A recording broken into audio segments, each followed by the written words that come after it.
नमस्कार, एक और टिप्पणी के साथ मैं अतुल चौरसिया। आज की टिप्पणी में आपको बहुत आनंद आने वाला है। बहुत सी खबरें मिलने वाली हैं, लेकिन उससे पहले दो छोटे काम कर लीजिए। एक तो इस वीडियो को लाइक ज़रूर कीजिए। मुफ्त में इतना योगदान अवश्य कीजिए ताकि हमारी मेहनत ज़्यादा से ज़्यादा लोगों तक पहुंच सके। इसके बाद बोरा बिछाकर निश्चिंत होकर बैठ जाइए, क्योंकि आज एक रोचक कथा सुनाऊंगा। जम्बूद्वीप की दंत कथाएं। एक हुए नरोत्तम बायकॉट मिश्रा।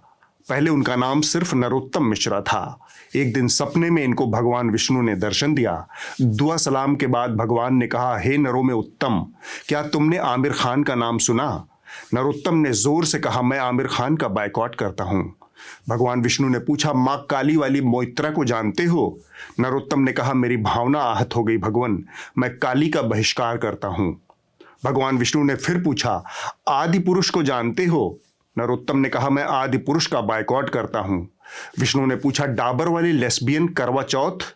इस बार नरोत्तम ने धृष्टता के साथ भगवान को बीच में ही रोक दिया, मैं करवा चौथ का बहिष्कार करता हूं। हरि थोड़ा कुपित हुए, पर क्रोध को नियंत्रण में रखकर बोले, तुम्हारा बेटा जवान हो गया है, पढ़ लिख गया है, उसके लिए कुछ सोचा है? नरोत्तम ने उसी झोंक में कहा, मैं अपने बेटे का बायकॉट करता हूं। यह सुनकर भगवान विष्णु का चेहरा खिल गया। उन्होंने कहा, हम तुम्हारी बायकॉट सेवा से प्रसन्न हुए, हम तुम्हें बायकॉट की उपाधि देते हैं। आज से दुनिया तुम्हें बायकॉट मिश्रा के नाम से जानेगी। यह कहकर भगवान स्वप्न में अंतर्ध्यान हो गए। यह अल सुबह भोर भोर का सपना था। नरोत्तम अपनी चारपाई पर नींद में बायकॉट बायकॉट बड़बड़ा रहे थे। समूचा परिवार उन्हें घेर कर खड़ा था। आंख खुली तो परिवार को इर्द गिर्द खड़े पाया। लगे हाथ भगवान से अपनी मुलाकात का सारा हाल कह सुनाया। परिवार ने अगले दिन धूमधाम से नामकरण संस्कार आयोजित किया। नरोत्तम का नाम बदलकर बायकॉट मिश्रा कर दिया। समूचे जम्बूद्वीप में बायकॉट मिश्रा की बायकॉट कथाएं प्रचलित हो गई। राष्ट्र सेवा में बायकॉट मिश्रा का एक योगदान देखिए।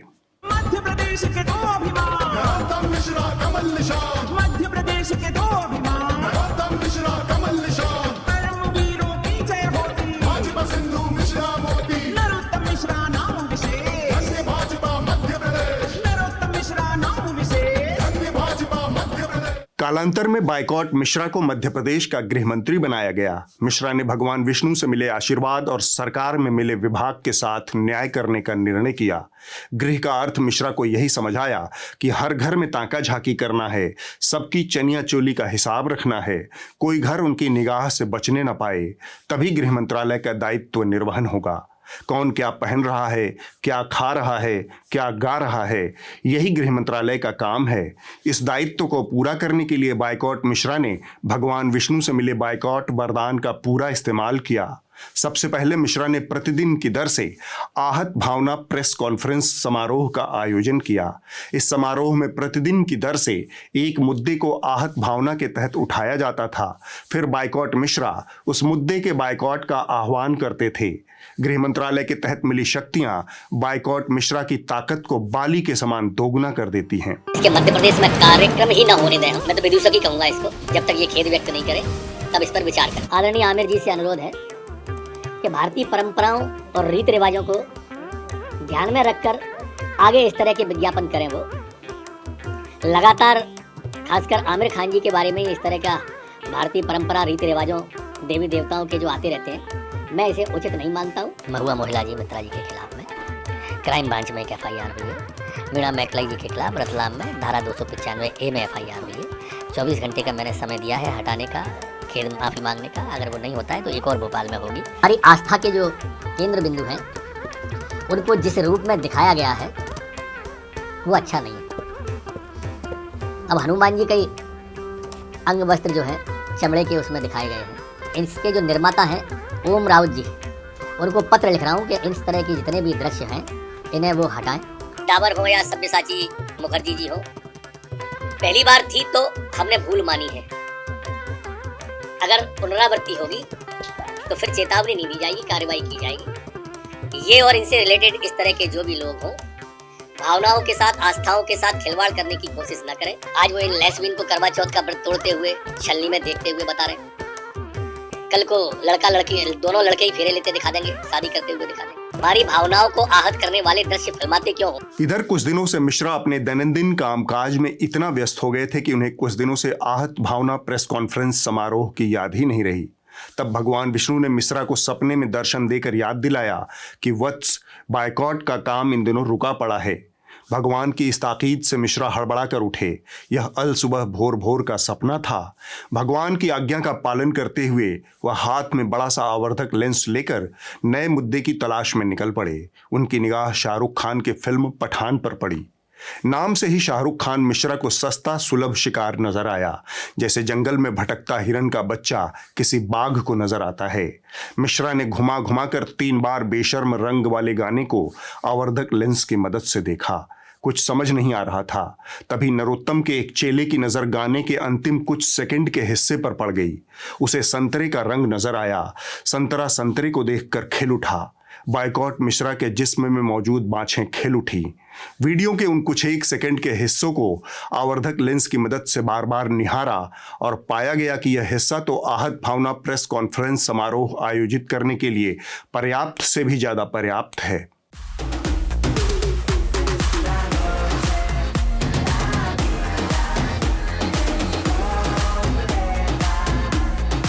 गाने में प्रयुक्त की गई वेशभूषा प्रथम दृष्टया ही दोषपूर्ण है। साफ दिख रहा है कि दूषित मानसिकता को लेकर के फिल्माया गया गाना है पठान फिल्म का। वैसे यह गाना बनाने वालों ने सतरंगी कहावत का पूरा ध्यान रखा था। दीपिका पादुकोण ने पूरे गाने में कुल 7 रंगों के वस्त्र धारण किए। पीला, सुनहरा, बैंगनी, हरा, नीला, नारंगी और चित्तीदार सफेद। आप इसे छींटदार भी कह सकते हैं। इस तरह 7 रंगों के अंगवस्त्र पूरे गाने में दीपिका ने धारण किए। यानी डाइवर्सिटी की सतरंगी भावना का पूरा ध्यान रखा गया था। लेकिन बायकॉट मिश्रा ने कुछ सेकंड के संतरे रंग को पकड़कर पूरा बायकॉट का खेल रच दिया। अब थोड़ी ज्यादा जरूरी बात कर लेते हैं। मध्य प्रदेश जैसे बड़े और महत्वपूर्ण सूबे का गृह मंत्री रोजाना के जरूरी कामकाज छोड़कर फिल्मी गानों के 9 सेकंड वाले विजुअल निहारता रहता है।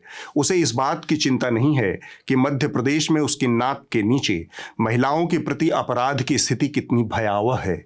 हम नेशनल क्राइम रिकॉर्ड ब्यूरो, बोले तो NCRB के ताजा आंकड़े आपके सामने रख रहे हैं। मध्य प्रदेश महिलाओं से बलात्कार के मामले में पूरे देश में दूसरे नंबर पर है। अगर हम नाबालिग लड़कियों के साथ होने वाले यौन अपराधों की बात करें तो मध्य प्रदेश पूरे देश में पहले स्थान पर है। यहाँ पर नाबालिग लड़कियों के साथ सबसे अधिक अपराध होते हैं।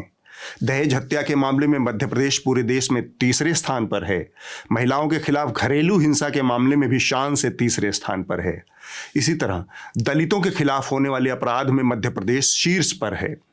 बिल्कुल इसी तरह आदिवासियों के खिलाफ अपराध के मामलों में भी मध्य प्रदेश पहले स्थान पर है। ये वो अपराध हैं जो सीधे सीधे बायकॉट मिश्रा की नाक के नीचे होते हैं, यानी उनके विभाग गृह मंत्रालय के अधीन। इतने घटिया ट्रैक रिकॉर्ड वाले मिश्रा जी देखिए किस शान से अपनी प्रशंसा के गीत गवाते हैं। सबके दिल में जगह बनाया, घर घर में फिर कमल खिलाया, बड़े मंच में नारू दादा, जनता से कर चुके थे वादा, जो भी शांति भंग करेगा, नारू दादा स्वयं लड़ेगा। अचरज है कि अपने मंत्रालय के इतने घटिया रिकॉर्ड पर बायकॉट मिश्रा जी ने एक भी आहत भावना प्रेस कॉन्फ्रेंस समारोह का आयोजन नहीं किया। मिश्रा जी की आहत भावना प्रेस कॉन्फ्रेंस समारोहों का एक अनछुआ पहलू भी है। मिश्रा जी भाजपा के ध्यान भटकाओ अभियान समिति के मुखिया भी हैं। उन्हें पार्टी ने यह अहम जिम्मेदारी दे रखी है कि जब चीन भारत में घुसपैठ कर दे, जब मोदी जी और उनकी सरकार को चीन के मसले पर सांप सूंघ जाए, तब आप पूरे देश को हिंदुत्व की भांग सुंघा दो, ताकि जनता आहत भावना में व्यस्त हो जाए और मोदी जी को अपनी गरिमामयी चुप्पी साधे रहने का बहाना मिल जाए। वरना ऐसा जिम्मेदार गृहमंत्री कहां मिलेगा कि बेशर्म रंग जैसे औसत से भी नीचे वाले गाने को सुपर डुपर हिट करवा दे। अच्छा सूप तो सूप, चलनियों बोले जिसमें 72 छेद। भगवे का अपमान होता है या कहीं पर भी आपत्तिजनक कोई भी सीन दिखाई देता है तो मुझे लगता है सेंसर बोर्ड को पहले उन्होंने खुद देखना चाहिए, तब जाके उन्होंने रिलीज करने की परमिशन देनी चाहिए। अगर कहीं पर भी हमारे देश के लोगों की आस्थाओं को ठेस पहुंचती है तो वो चीज स्क्रीन पे नहीं आनी चाहिए।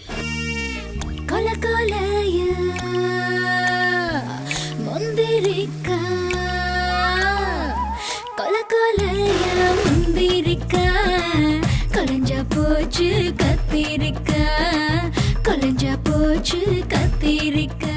एक बार जब ऊपर से बात तय हो जाती है तब नीचे उम्मीद में खड़े दरबारी मीडिया के हुड़कचुल्लू एंकराएं अपने काम पर लग जाते हैं।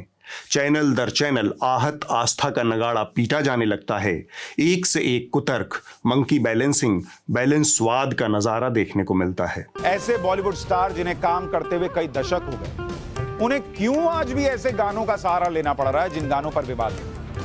दूसरी बात यह है कि ये लोग बिना विवाद के कोई फिल्म बना क्यों नहीं पाते भाई? क्रिएटिविटी की कोई सीमा नहीं होती। क्रिएटिविटी बहुत हर चीज को अलग तरीके से देखती है, पर क्या क्रिएटिविटी के नाम पे कुछ भी? क्या अगर अब आपकी पिक्चरें नहीं चलती तो आप कुछ भी करेंगे? ठीक है, महंत राजू दास आपके सामने महंत राजू दास है। भगवा रंग उन्होंने धारण किया है और साधु संतों की गरिमा से किस तरीके से भगवा रंग जुड़ा है ना नुपुर मेहता। सुनिए, आपको समझाएंगे महंत राजू दास। सुन लीजिए, महंत को सुनिए, साधु संतों को सुनिए। कहाँ धरातल में चला जाता है जब द कश्मीर फाइल्स जैसी फिल्म आती है, क्योंकि तब हमने देखा था कि हर पार्टी ये कहने लगी कि ये तो सरकारी फिल्म है, ये तो बीजेपी की फिल्म है, और फिल्म का ऐसा विरोध होने लगा जैसे और बोनस में ये सारी नौटंकी भी देखने को मिलती है। क्या ये जो हाथों में लहरा रहे हैं आपको नहीं लगता है? अरे ये सरकार क्यों यही आपका प्रोपेगेंडा दिखाता है। यही आपका प्रोपेगेंडा दिखाता है। राम कदम जी, इतनी बॉडी हरकत तो मैं चैनल से बर्दाश्त नहीं कर सकता हूँ। इतनी बर्दाश्त नहीं कर सकता हूँ कि यहाँ पर आकर पैकेट लहराएं और कहें कि इनके भी रंग बदल दीजिए। राकेश जी, बिल्कुल राम कदम जी, में आता हूँ आपके पास। राम कदम जी, राकेश जी, जूते से फुर्सत मिले तो टाइम्स नाउ नव भारत के इस मृगछौने एंकर का पाखंड भी देखिए। ये शो घर घर में देखा जाता है। लोग परिवार के साथ बैठकर इस चर्चा को सुनते हैं। इनका कार्यक्रम घर घर देखा जाता है, इसीलिए कॉन्डोम दिखाना अश्लीलता है और हर रोज अपने स्टूडियो में बैठकर ये जो कुकुर झौझौ आयोजित करते हैं वह शालीनता है। पैकेज नहीं होगा हमारे यहाँ, उतना वो पर डे कमा रहा है भाई। फिर आप कहेंगे मेसी आत्महत्या के बारे में क्यों सोचेंगे? नहीं सोचेंगे, लेकिन क्या उन्हें सोचना चाहिए था? क्योंकि उनका देश बर्बाद हो रहा था, वो कष्ट में थे, वो बहुत गरीबी में थे, उनके पास इलाज के लिए पैसे नहीं थे। बीते हफ्ते एक बार फिर से भारत चीन के रिश्तों के बीच कड़वाहट बढ़ गई।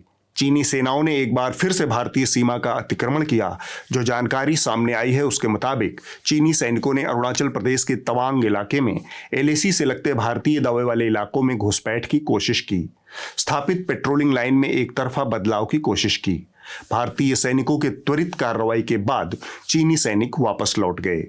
साल 2020 में कोविड महामारी के बाद से ही चीन ने लगातार भारतीय सीमा का अतिक्रमण करने की कोशिश की है। नतीजे में गलवान जैसी दुखद घटना सामने आई।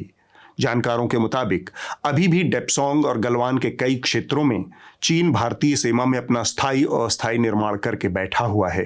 देखिए, पहले दिन से ही मैं कह रहा हूं कि जब प्रधानमंत्री ने कहा कि कोई आया ही नहीं, जो बिल्कुल सरासर असत्य था। प्रधानमंत्री होते हुए उनको पता होना चाहिए था कि उस समय वो देप्सांग में आकर हमारी जमीन की कब्जा कर ली। चिंता की बात यह है कि इस गंभीर विषय पर कुछ लोगों के मुंह एकदम सिले हुए हैं। उनमें से एक हैं देश के प्रधानमंत्री नरेंद्र मोदी।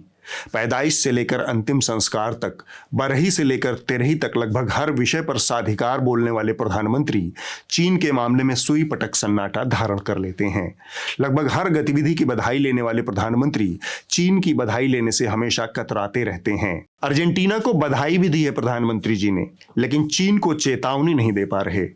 पाकिस्तान को चहेटने के लिए लगभग हर मंच का इस्तेमाल करने वाले प्रधानमंत्री जी के चीन से संबंधित बहुमूल्य विचारों से यह पूरा देश अब तक वंचित रहा है। यहां तक कि संसद में भी प्रधानमंत्री जी की सरकार ने चीन के हमले और घुसपैठ पर एक अदद बहस मुबाहिसे के लिए तैयारी नहीं की।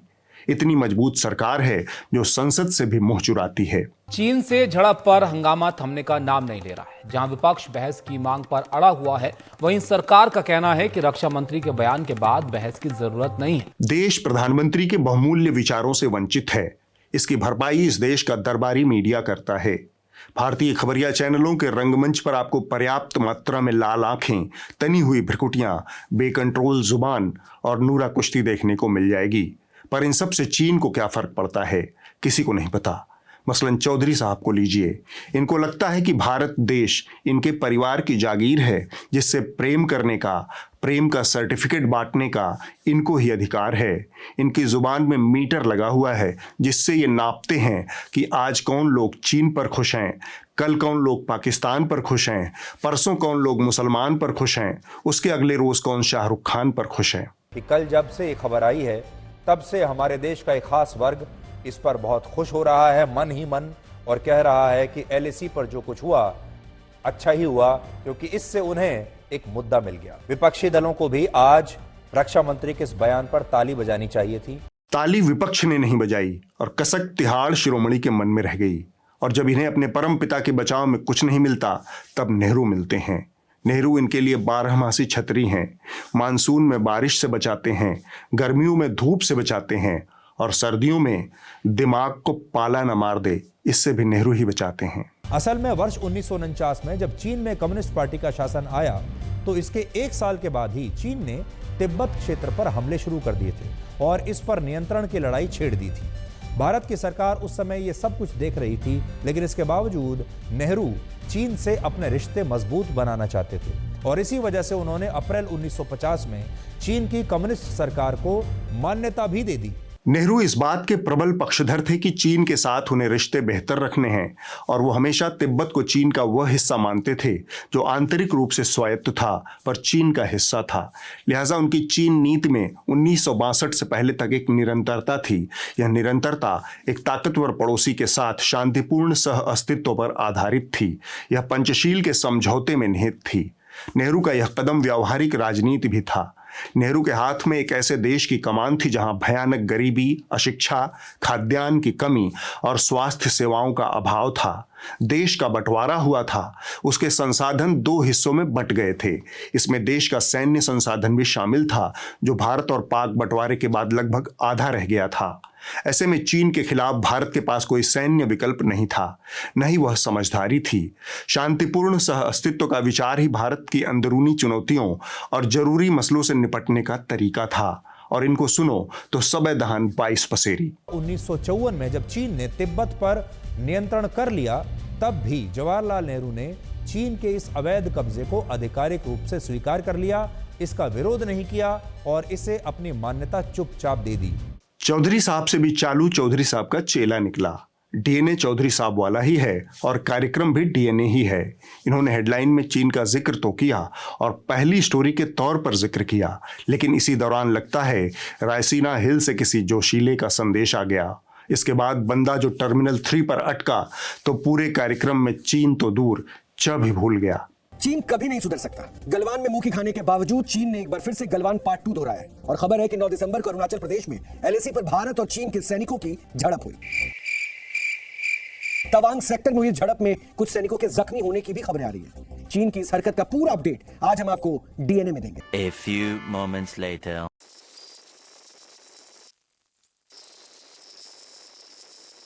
और डीएनए में आज इतना ही। अब आपसे हमारी मुलाकात होगी कल रात 9 बजे। तब तक आप खुश रहिए, सुरक्षित रहिए, स्वस्थ रहिए। नमस्कार। 5 मिनट पहले जो स्टोरी नंबर 1 थी, 5 मिनट बाद वह ऐसे गायब हुई जैसे कालांतर में गधे के सिर से सींग गायब हुई थी। ऐसा कैसे चलेगा? ये कैसा डीएनए है? ये वो सच्चाई है भारत के खबरिया चैनलों की जो आए दिन पूरी बेगैरत के साथ खबरों की हेरफेर में मशगूल हैं। जो ज़रूरी खबर है उसे दबा देना, जिन खबरों का लेना देना आपसे उन्हें नज़रअंदाज करना, सरकार से सवाल करना, ये सब काम इन्होंने बहुत पहले छोड़ दिया है। फिलहाल ये भजन मंडली चलाते हैं। इनके एक ही देवता हैं जिनकी पूजा की जाती है। भजन मंडली का कुचक्कर तोड़िए, क्योंकि न तो यह खबरों के लिए ठीक है, न इस देश के लोकतंत्र के लिए। सब्सक्रिप्शन वह जरिया है। आप भी न्यूज़ लॉन्ड्री को सब्सक्राइब करके गर्व से कह सकते हैं, मेरे खर्च पर आज़ाद हैं खबरें। चीन का मसला हो तो दोनों नफरती चिंटू पीछे कैसे रह सकते हैं? मोदी सरकार ने यह खुला ऐलान किया था कि 1-1 इंच के लिए सेना से लेकर सरकार तक 56 इंच के हौसले के साथ तैयार है। 40-50 किलोमीटर भारत के हिस्से सुब्रमण्यम स्वामी पर आपको बड़ा बिलीव है। सुब्रमण्यम स्वामी तो कहते हैं गांधी परिवार ने सारी गड़बड़ करी है, सारी करप्शन करी है, उसको भी मानते हैं आप? मैं अगर झूठ बोल रहा हूं तो रक्षा के विशेषज्ञ आपके पास बैठे हैं। आपने सुब्रमण्यम स्वामी को कोट किया तो सुब्रमण्यम स्वामी तो गांधी परिवार के बारे में क्या बोलता है, राहुल गांधी के बारे में क्या बोलता है, तमाम चीजों को मानते हैं आप ये कह रहे हैं कि वो झूठ बोल रहे हैं, ये बोलिए सुब्रमण्यम स्वामी झूठ बोल रहे हैं, कहिए आप। मैं आधिकारिक जो रक्षा मंत्री कह रहे हैं, जो सेना कह रही है, मैं तो आधिकारिक बयान को मानूंगा। कहिए ना, आप किस बयान को मान रहे हैं? अरे भैया पीट के भगा दिया ना, पीट के भगा दिया ना सुब्रांश। मेरे को ये नहीं समझ में आता है, पिटाई उनकी होती है, दर्द आप लोगों को होता है। पिटाई पीएलए की होती है, दर्द आप लोगों को होता है। किस बात का दर्द हो रहा है भाई? पिटे वो हैं, हाँ आपकी निकल रही है, पीट दिया ना, भगा दिया ना। चलिए ना सुब्रांश, हो गया। अब वक्त है इस हफ्ते की रिपोर्ट का। जो कही जा रही थी बातें कि अंदर में भी सोशल डिस्टेंसिंग का ख्याल रखा जाएगा। ट्रेनें तो खुल दी हैं, लेकिन कैसे? इस हफ्ते की रिपोर्ट एनडीटीवी इंडिया से है, जिसे आपके सामने लेकर आई हैं पूजा भारद्वाज। यह रिपोर्ट कीचड़ को कालीन के नीचे छुपाकर सब चंगासी का भरम तोड़ने वाली है।